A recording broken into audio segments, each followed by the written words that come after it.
След приключване на гласуването се пристъпва към установяване на резултатите.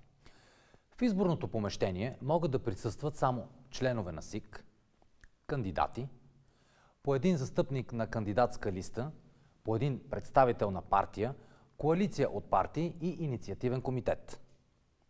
Наблюдатели по един от една организация и журналисти.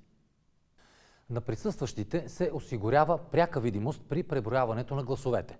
Присъстващите лица са длъжни да спазват реда в изборното помещение. Те не могат да се намесват в работата на СИК. Комисията разпределя задачите си, като определя кой от членовете й попълва протокола и кой има достъп до бюлетините. Определеният от комисията член започва да попълва черновата на протокола последователно и като се спазват точно указанията, дадени в самия протокол. Спазвайте указанията, изписани на съответния ред от протокола. Цифрите и буквите се изписват едро и четливо. Започнете работа по протокола по приложената чернова. Преди да отворите избирателната урна, се попълва част първа на черновата на протокола. По буква Б отбелязва се броя на бюлетините, получени предния ден. Точка 1. Брой на избиратели според избирателния списък. Това е числото по точка 4 от приемо-предавателния протокол. Приложение номер 74, с който СИК е приял избирателния списък. Точка 2. Брой на избирателите, вписани в допълнителната страница на избирателния списък, под чертата. Точка 3. Брой на избирателите, вписани в допълнителния избирателен списък в изборния ден. Не смесвайте този списък с основния избирателен списък. Тук е първата контрола. В този списък може да бъдат вписани само 3 категории лица. Хора с увреждания, гласуващи в избраната от тях секция, ученици или студенти, избиратели, гласуващи с удостоверение на друго място. Полученото число да е равно на сумата от числата по точка 6. Не продължавайте напред, преди да сте записали коректните числа. Точка 4.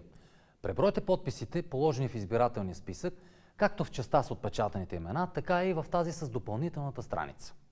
Запишете сумата на този ред. Тук е втората контрола, затова внимателно проверете числата и дали контролата е изпълнена. Не продължавайте напред, преди да сте записали коректните числа. Точка 5. Приложение към избирателния списък. Съдържа 3 вида документи. Декларация по член 194 от Изборния кодекс за охраната на секцията и членовете на СИК. Декларации по член 57, алинея 1 от Изборния кодекс от граждани, живеещи в чужбина, ако не са включени в списъка на заличените лица. Подателите на този вид декларации не са включени в избирателния списък на секцията по постоянния им адрес и не фигурират в списъка на заличените лица. Удостоверения по член 48б, алинея 1 от Изборния кодекс. Само за тези граждани, които са включени в списъка на заличените лица, но са представили удостоверението и са дописани в допълнителната страница на списъка. Точка 6. Продължава с приложенията към списъка.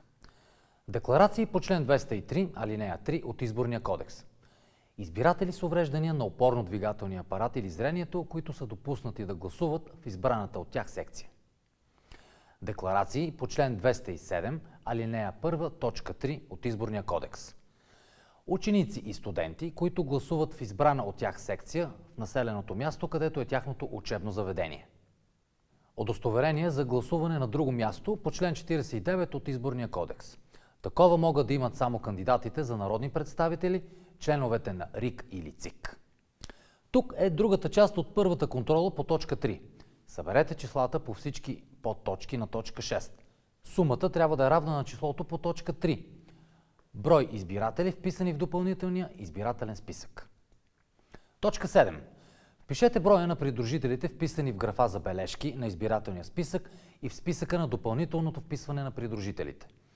Числата по двете точки трябва да са еднакви. Точка 8. На това място се записват лицата, вписани в трите списъка на СИК.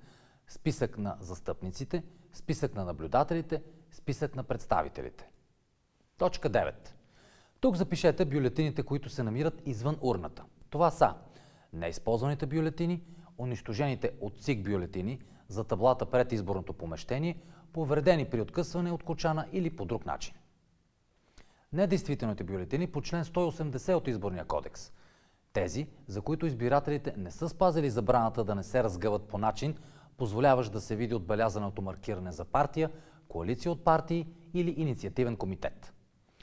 Недействителните бюлетини по член 181 от Изборния кодекс, тези, за които не е спазена забраната за заснемане начина на гласуване с мобилни телефони, фотоапарати или друга възпроизвеждаща техника. Сгрешените бюлетини. След преброяването и описването им, всички бюлетини по тази точка да се опаковат на пакети и се отстраняват от мястото за броене. Това е краят на част първа на протокола. Попълване на част втора от протокола. За да пристъпите към тази част, трябва да сте разчистили масата за броене и да сте определили член на комисията, който ще има достъп до бюлетините и ще ги брои. Урната се отваря и бюлетините се изваждат внимателно, без да се изсипват наведнъж. Първо се установява броят на намерените в урната бюлетини. Всички бюлетини се преброяват и числото се записва в точка 10. Тук е третата контрола. Числото по точка 10 трябва да е равно на сумата от недействителните и действителните гласове. За да установите броят им, започнете броенето, като подреждате бюлетините на купчинки. Купчинки с действителни гласове за всяка кандидатска листа, за всяка листа отделна купчинка. Общия брой на действителните гласове. Сумата от числата по всички купчинки се записва в точка 13. Купчинки с недействителни гласове, съгласно редовете в протокола по точка 11, броят им се вписва в съответните подточки на точка 11. Сумата от числата по точка 11 трябва да е равна на числото по точка 12. Резултатите от преброяването на действителните гласове за партиите, коалициите от партии и инициативните комитети отразете на съответните редове по точка 14. Сборът им трябва да е равен на числото по точка 13. Това е последната контрола. След като попълните черновата и се убедите, че всички контроли по протокола са удовлетворени, преминете към попълване на беловата на протокола на СИК. За целта впишете номера на секцията, населеното място, изборен район, запишете датата и часа на съставяне на протокола, имената на членовете на комисията и кога е започнал и завършил избора. Запишете имената на присъствалите при отварянето на урната и установяването на резултатите. Ако мястото не е достатъчно, продължете на допълнителен лист. Пренесете внимателно данните от черновата на протокола ред по ред. В буква В опишете дали е имало спорове по действителността на гласовете, какви решения са взети по тях. В края на протокола отбележете какви жалби или заявления са постъпили до СИК и какви решения е взела СИК по тях. Опишете и приложете към протокола всички жалби. Отразете каква е била обстановката при провеждането на изборите. Всички членове на СИК подписват протокола и се отбелязва в колко часа е станало това. Член на СИК няма право да откаже да подпише протокола.